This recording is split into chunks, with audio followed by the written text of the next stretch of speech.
Hello, everyone, and welcome back to our core concept series on the disciplines of self denial. In the last 3 episodes, we focused exclusively on fasting, and in these next 3 episodes, we're going to look at what we are calling disciplines of retreat. We'll be taking 3 episodes to talk about retreat, and we're going to include 4 disciplines under this category: the disciplines of silence, solitude, Sabbath, and frugality. I couldn't get another S in there, I'm sorry. Yeah. In the next 2 episodes, we'll unpack a little bit more of what these disciplines of retreat look like. But for this episode, we need to talk through what we mean by disciplines of retreat. What is retreat? Why is retreat good for us? Yeah.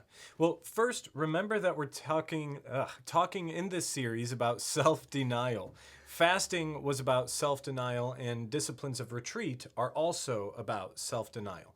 But denial from what? What are we keeping ourselves from when we practice retreat? What are we retreating from, Paul? With disciplines of retreat, what we're really talking about is removing ourselves for a short period of time from some of our regular forms of social interaction. So, for example, with silence, we're going to be talking about keeping ourselves from engaging in most types of conversation. With solitude, we're going to be talking about physical and even digital isolation. Disciplines of retreat are actions we take to refrain from certain normal social activities for a short period of time for a spiritual purpose. So, just like fasting, these things are self-denial, but we have to remember that self-denial is not ultimately the goal. The goal is self-control. Just like with fasting, we practice self-denial with the disciplines of retreat so that we can grow in self-control. Self-denial is the weight training. Self-control is the muscle that we build. So, just as a reminder, let's go over our definition of spiritual disciplines. Never gets again. old. No, It never it gets doesn't. old. So we can flesh out retreat a little bit more. Here it is. The spiritual disciplines are biblical practices that train our hearts, minds, and bodies to seek, savor, and submit to God. You did a great job. Oh, thank you. So if we keep that definition in mind, that means that we should view our disciplines of retreat as training tools. They're practices that God has given us to help us look more like Jesus. And the disciplines of retreat are practices that target specific sins. And we want to pause here for just a minute because this is one aspect of spiritual disciplines that we really want to emphasize. All of the spiritual disciplines are training us away from something sinful toward something godly. They're all taking aim at specific sins in order to help us grow in a certain aspect of godly character. Remember with fasting, we were taking aim at sins that show up in the body. For most of us, those show up as sinful ideas and practices revolving around food, drink, sex. With fasting, we're practicing saying no to all of those things. With fasting, we're telling our body that it doesn't rule us. Yeah. We rule our bodies. But it doesn't stop there, right? It's not just that we rule our bodies, it's that we rule our bodies and we also have a ruler. So we practice saying no to the sins that show up in the body, and we say yes to how God wants us to live. And all of the disciplines work this way. The spiritual disciplines target certain sin patterns in our lives and train us to say no to sin and yes to God. And it's the same with disciplines of retreat.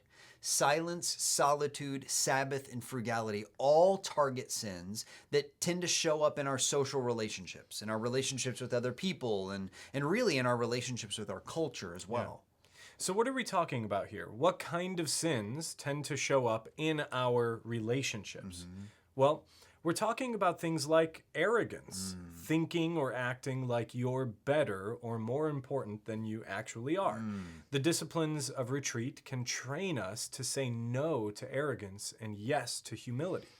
They also help train us away from unhealthy dependence on things or people that aren't God. Relationships with people are beautiful, really good, awesome things. They're God-given things that bless us and encourage us. But sometimes We fall into habits and routines where we start looking to people to satisfy our souls instead of to God. Yeah, we call this codependence, right? Where we live life acting like we have to have the approval and support of another person in order to feel valuable. But in reality, we already have a loving, caring, kind Father in heaven who loves us more than any human ever could. Yeah. We already have him to run to, and he will love us forever. When we do the disciplines of retreat, we practice saying no to these tendencies to run to others to find satisfaction, and instead we practice running to God to find satisfaction.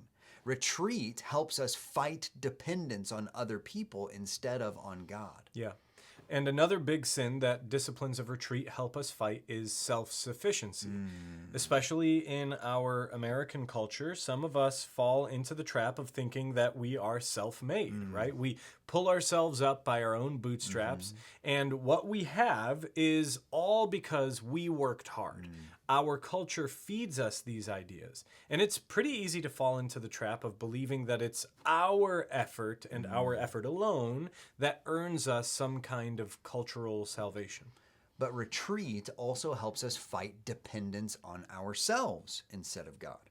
Retreat helps us see that if we're truly on our own, we can't provide for our own needs.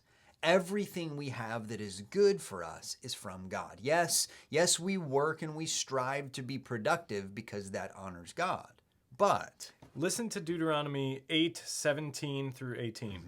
Beware, lest you say in your heart, my power and the might of my hand have gotten me this wealth.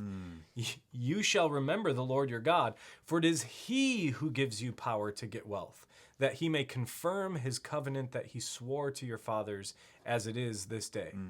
We are only able to work because God has given us the strength and the ability to do so.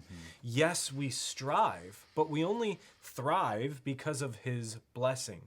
Disciplines of retreat help us remember that God gets all the credit for taking care of us.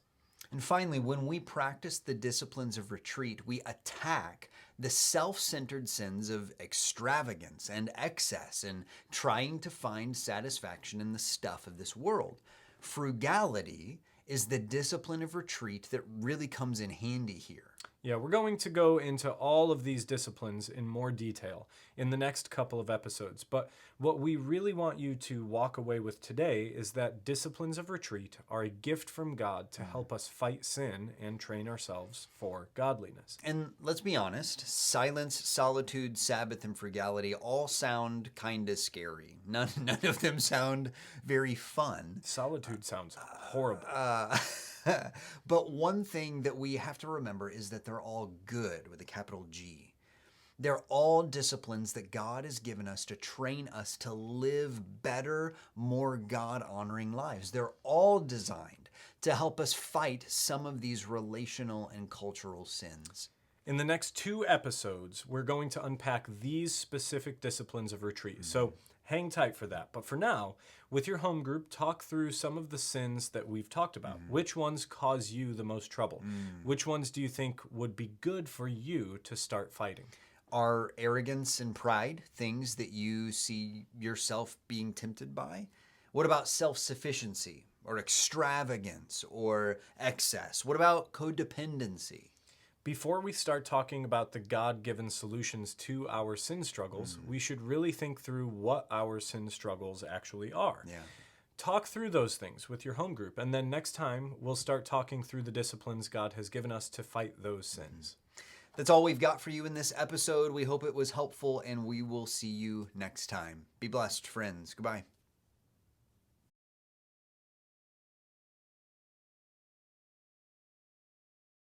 It's gonna be the first thing. Phones. Please delete that. Phones.